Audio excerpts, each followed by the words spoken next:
In primetime news this evening, none of the above. Jamaicans say neither JLP nor PNP is serious about corruption. 4 fatally shot by police in separate incidents in Westmoreland. And later, KFC security guards recall attacks from customers during yesterday's frenzy.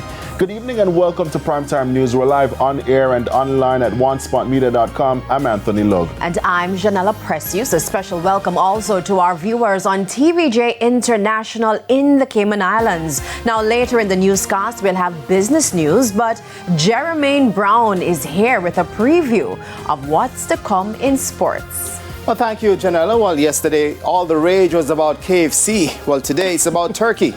Yes, 3 Jamaican athletes, including an Olympic champion, have made the switch to the European country. We'll tell you more a bit later on. I see what he did there. What he did there. That was so good. And guess what? Romaine Robinson is here with a preview of what's to come in the weather report. Romaine?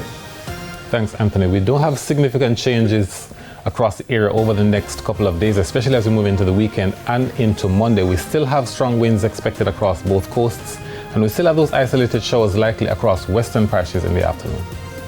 I still can't get over it. Chicken and turkey. There's also sports commentary and E-Prime in this newscast.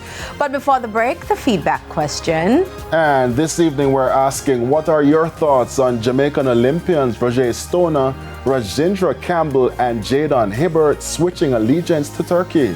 You can share comments online, facebook.com/television Jamaica, and post on X at TVJ News Center.